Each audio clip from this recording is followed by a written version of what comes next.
Tuesday 1 St. January 2013. Dear all fellow Zeitgeist movement volunteers, it is with great sadness that I inform you all that I am leaving the Zeitgeist movement in its entirety. I would like to thank all of the hardworking and dedicated volunteers of the movement for all of your efforts, strength, and support over the years. You are what makes the movement what it is, philosophically and practically, regardless of the level of your engagement with its structure. The philosophy of the movement stays with me, and I will continue to walk my talk to the greatest extent possible, with such possibilities increasing each day as we all work for the future our planet deserves. With the ethos I possess, you may wonder why it is that I choose to leave the movement I once thought would be the vehicle to transition us to a new paradigm of sustainability and intergenerational equity. I have many answers, and it will take me time to express them all. I will begin with my overall reasoning, followed by some background of my responsibilities and experiences, and then go on to detail some of the flaws I have become aware of that I consider to be irremediable at this stage. I have come to understand that the movement is destined for failure if we do not rectify the issues that are causing cracks to appear in our structure and function. I have attempted, on many occasions, and with great persistence, humility, and creativity, to address these issues, and the result, for me, has been harassment and bullying. I have come to understand that in this structural climate, there is no avenue for me to effect positive change within the movement because the problems generate from its founder and foundations, and permeate every facet of the movement. It is therefore time for me to move on and dedicate my time to the cause in a manner separate from the structure of the movement. 1. Background: I have long been working as an agent of change, to use the buzz phrase of the moment. Back in my teens and early 20s, I was involved in direct action activism, probably the reason I have always wondered why TZM claims to do activism when the actions of volunteers don't seem at all activist to my eyes. I started with animal rights and went through environmental activism and became active in the Stop the War movement and human rights groups. I have not truly left any of these causes behind, although my approach has evolved. One of my bigger projects was co-founding a Food Not Bombs collective while I was at university. My first professional job after university was as a coordinator of a national nonprofit organization, where I learned the tools and tricks of nonprofit management and promoting the cause on a professional level. 10 years have gone by since I left the nonprofit world for teaching, a profession I found myself in almost by accident, but have had a decade-long love affair with. I have learned so much through my interactions with the University of Life, along with the universities in which I have taught, and have so many diverse people to thank for my current worldview and passion for sustainability. I have been a supporter of the Zeitgeist movement since its inception in 2008. As I was overseas at the time, working in Southeast Asia, I did not become an active volunteer within any particular chapter until my return to Australia in 2010. Since I became formally active within the movement, my voluntary responsibilities within the movement thus far have developed as follows. 1.1 Local %U2022 volunteer in the Adelaide and Sydney local chapters, assisting with local awareness activism, campaigns, organizing events including Z-Day and the Media Festival, and delivering workshops and presentations. 1.2 National %U2022 shared responsibilities for coordination of TZM Australia with my life partner, David Zwolski, including fielding new chapter applications and assisting with development of chapters. Ongoing responsibilities involved support of the Australian local chapters throughout their development. %U2022 spokesperson for national chapter, delivering presentations at various events and conferences across Australia.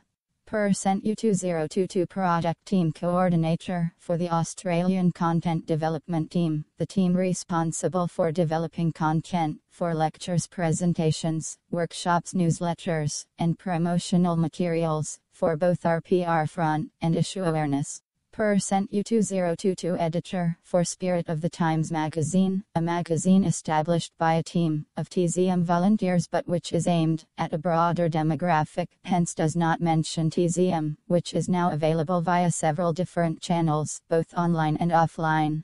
I have left all of these responsibilities, aside from the Spirit of the Times magazine, which I will continue to work with as it is gaining traction with the readership outside the movement, i.e., not just preaching to the choir.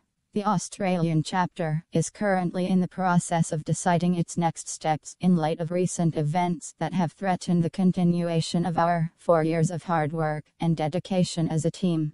1.3 Global %U2022 GCA representative for the Asia-Pacific region with David Zwolski, alongside representatives of other regions, Gilbert Ismail, Miguel Oliveira, Nelson Alvarez, Victor Moro added July/August, and Jorge Foro added July/August. GCA responsibilities involved fielding new chapter applications and assisting with development of chapters. Ongoing responsibilities involved support of the Asia-Pacific chapters throughout their development. Asia-Pacific chapters that I have supported in their development since taking on the GCA responsibility are Australia, New Zealand, India, Singapore. Asia-Pacific chapters that I have assisted in their development to become official chapters, and then supported through their ongoing development are Philippines, Israel, Kazakhstan, China, Malaysia, Syria. Asia-Pacific chapters currently undergoing development are Japan, Taiwan, South Korea, Lebanon, Sri Lanka, Georgia. In addition, I have also worked on a series of internal documents for chapter development, including editing the series of protocols released in 2011 and the 2012 Chapters Guide, to which I also contributed a few sections of content. I have taken steps to establish and orient a replacement for myself in this role so that the pace and quality of development will not suffer. %U2022 Global Core Team Member, alongside the following TZM volunteers: Peter Joseph, Gilbert Ismail, Jen Wilding left Team Google Group considerably before its apparent closure. Jason Lord left Team Google Group considerably before its apparent closure. Brandy Hume. Cliff Faber announced his resignation from the team in November. Matt Berkowitz. Nelson Alvarez. Conrad Sauer. Request for his removal from the team came from the Brazilian chapter, but was not carried out. Ben McLeish. Tom Williams. James Phillips. Miguel Oliveira. Federico Pistono. David Zwolski announced his resignation from the team in November. Andres Delgado added by Miguel after formation of the team. Victor Moro added to the team recently by Miguel. Jorge Foro added to the team recently by Miguel. The core team exists, or existed. I am no longer sure which is the appropriate term for the purpose of streamlining and developing the structure and function of the movement in response to the recognition that we are losing membership and traction. The Google Group for this team no longer exists, as I have heard, although I was not directly informed of its dissolution. I had originally established the Google Group myself, although I handed ownership of the group to Peter once I had decided, in November, to leave. I acted on the good faith that I would be allowed to leave the group of my own accord once I had completed my work with the GCA, a point which I communicated to the team at the time. Unfortunately, I found the group no longer accessible to me on 09/12/2012. 2. Reasons for my departure from TZM. 2.1 Flaws in the pyramid structure. Whilst describing itself publicly as a horizontal and holographic movement, TZM, in reality, operates with a pyramid structure, the structure most commonly used in the corporate world. The traditional pyramid structure functions with several tiers of power and responsibility, and with the highest tier of power and responsibility inhabited by only one individual. This is a structure that can function effectively in a small organization, where the workload is light if the individual/s toward the upper tiers are highly competent in their work. However, as the organization grows in size and workload, it becomes impossible for small numbers of people with a large degree of power and responsibility to complete their work to the same standard as before. Bottlenecks are created, slowing the pace of work, with much completed suboptimally. Some work is neglected or ignored due to the incapacity to process it through the tight bottleneck. In TZM we have a pyramid structure, where the base of the pyramid has grown to a size that is unmanageable for those in the upper tiers of coordination, even if they were sufficiently competent to manage the workload, which they are not. Instead of reassessing this structure, it has been defended as is, to the ultimate detriment of both structure and function of the movement. In this way we have been ineffective in our efforts to streamline and develop the structure and functionality of the movement, as volunteers are faced with perpetual roadblocks and bottlenecks. The result is frustration and the departure of many volunteers who present solutions whilst the structural problems remain. 2.1a Communication. Within the movement's pyramid structure, it is concerning that all of the tools of communication for the global TZM network are in the hands of three people: Peter Joseph, Gilbert Ismail, and Miguel Oliveira. Rather than accepting assistance from other volunteers in managing these tools, Peter Joseph has insisted that they remain in these three pairs of hands. Currently I am witnessing some concerning patterns regarding the means/tools of communication in the TZM global network. At present the global chapter's portal forum is locked. No one can use it. There is instead a redirection for people to use the new public global forum. David Zwolski, a long-term admin and technical support volunteer for the movement, has today found that he no longer has back-end administrative access to the global chapter's portal site either. No notice was given. The new public global forum is also locked. Even registration is disabled. When Peter Joseph requested for the global core team to register on the forum in order to populate it, I was the first member to request registration for the site, which Peter Joseph was taking sole responsibility for processing. However, I was never registered. With regard to the ZM chapters Google group, the TZM Australian coordination no longer has access to it. David has been removed from the ZM chapters Google group without notice. I had already left the group, but have still been receiving messages, unable to post due to some unknown error in the system that Miguel has been unable to resolve. As the Australian coordination no longer have access to the Google group, this means that TZM Australia no longer have any written means of communication with the TZM global network. The only means of communication the Australian chapter still has with the rest of the global network is via TeamSpeak, although the effective use of this medium is limited when the chapter has no access to global news groups or other means of written communication for the purpose of communicating when meetings are held and what is to be discussed.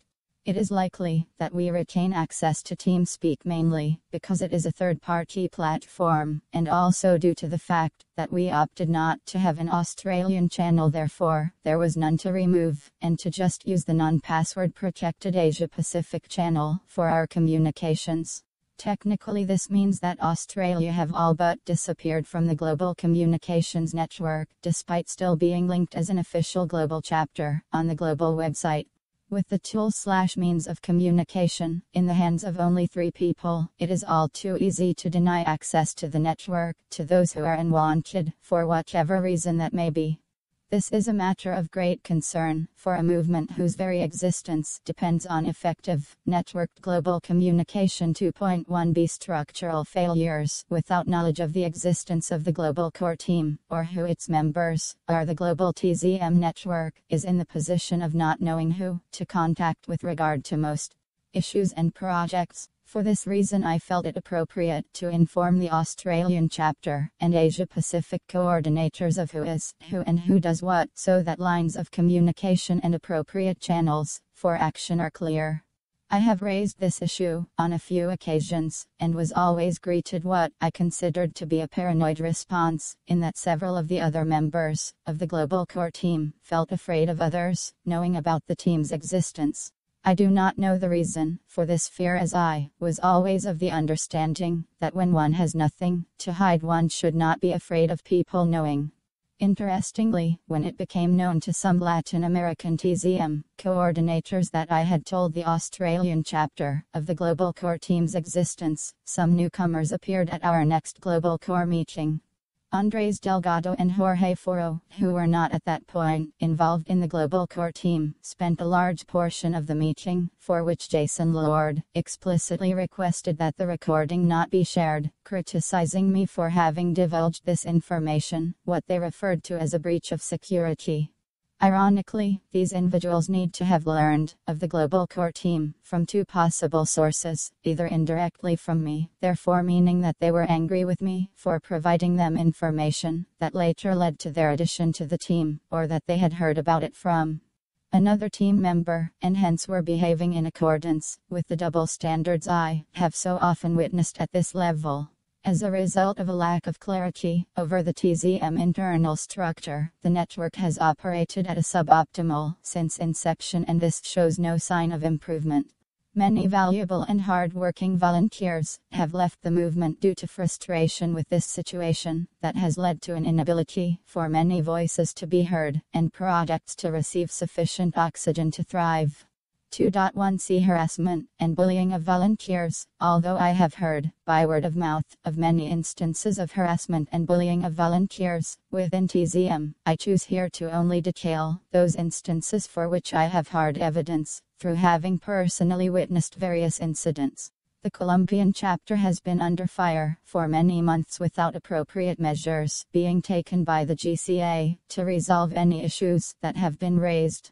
Instead of simply adhering to the coordination protocol and chapter protocol with regard to the resolution of any issues, it has been the GCA's practice to harass volunteers with the Colombian chapter on a personal level and lodge complaints about individuals with the purpose of eliminating the entire chapter. No official documentation of the process has been provided to the GCA Trello board until the November-December 2012 Colombia chapter review, which was difficult to even get the GCA to agree to, despite it being simply adherence to protocol to do so.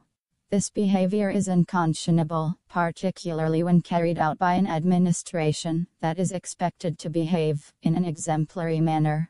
I have been harassed and ridiculed by members of the GCA, notably Nelson and Jorge, and coordinators of other chapters, notably Andres from Ecuador and Christian from Chile.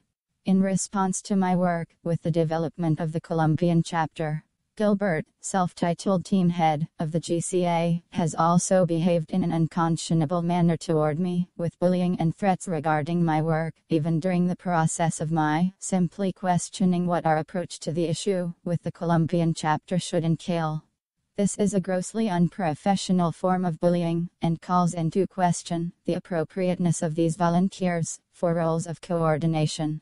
The bullying of the Australian chapter started much more recently, and was instigated by Peter Joseph himself when he chose to threaten dissociation of the entire chapter on the basis of a single magazine article written by a single individual in Spirit of the Times magazine, a magazine that is not explicitly or officially a TZM publication. After the chapter was given 24 hours to remove the offending article or face dissociation, the chapter held an emergency meeting to decide our course of action. A decision was made to comply with Peter's demand, and this was communicated in a timely manner.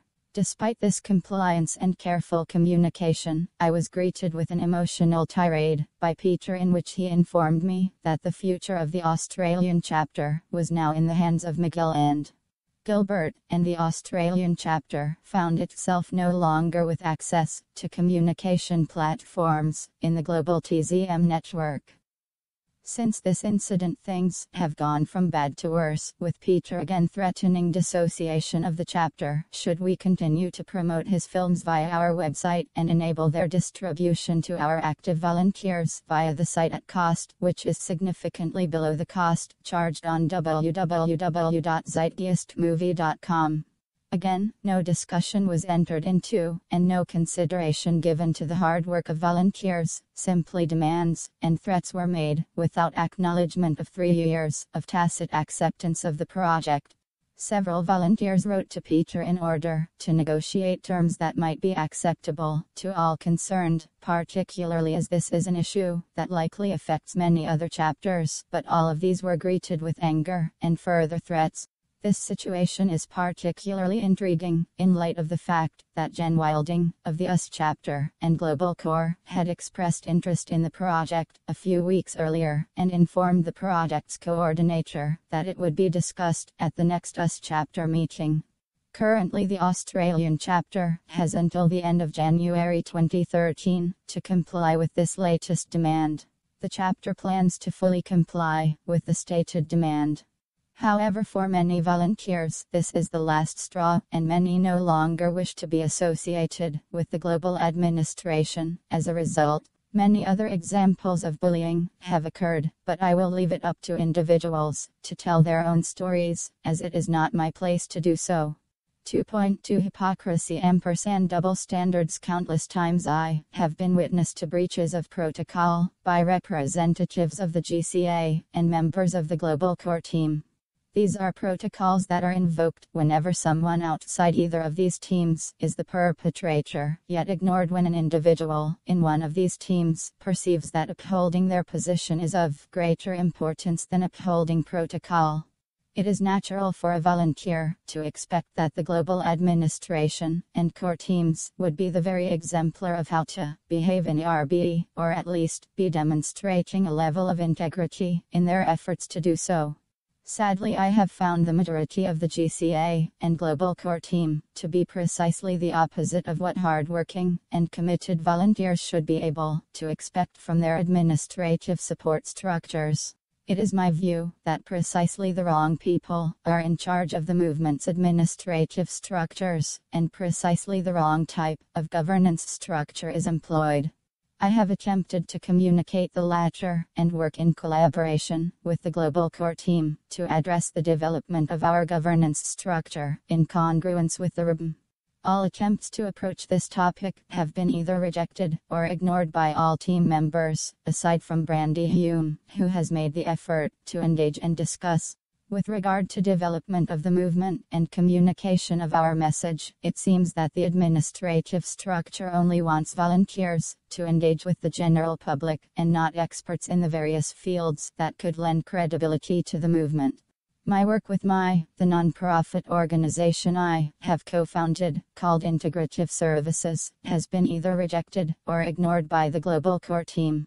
This is despite our work with experts in the fields of ecological economics, government policy architecture, philosophy of ethics, education, and computer programming in our core team. Our core team also includes Murray Lane, creator of the Carrying Capacity Dashboard, and the development team for World's first open source knowledge repository, the like of which Jacques Fresco only speculates about.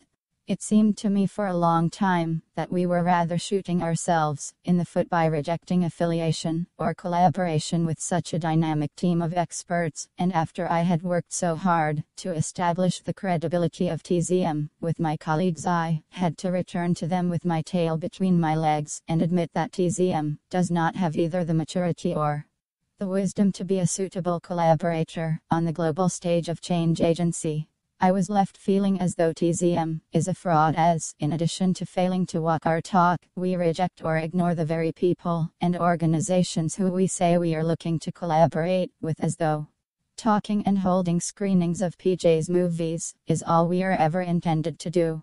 So I gave up. My efforts are better spent on projects that are leading somewhere, so that is where I will be putting them for 2013 and beyond. 3. Further information for anyone interested in gathering a deeper insight into the issues I have outlined. The scientific method of inquiry is a fantastic tool. A wealth of information has been collated and archived and is available at the click of a button. Please feel free to browse the information contained within these archives in order to gather a greater depth of understanding and familiarize yourself with evidence for the issues I have outlined in this lecture. In closing, I would just like to reiterate my appreciation of the hard work so many have put into this shared direction we have toward a more sustainable world. I hope to engage with many of you in the future, further down our shared path. Should anyone wish to contact me in the future, or as a response to this email, I am available via magazine at thesirachofcommunity.org or Kari at sustainabilitysk.org. Thank you and take care. Warm regards & Happy New Year, Kari McGregor, former coordinator TZM Australia, former GCA representative for Asia Pacific, former TZM Global Core Team member, editor, Spirit of the Times Magazine, www.thesirachofcommunity.org.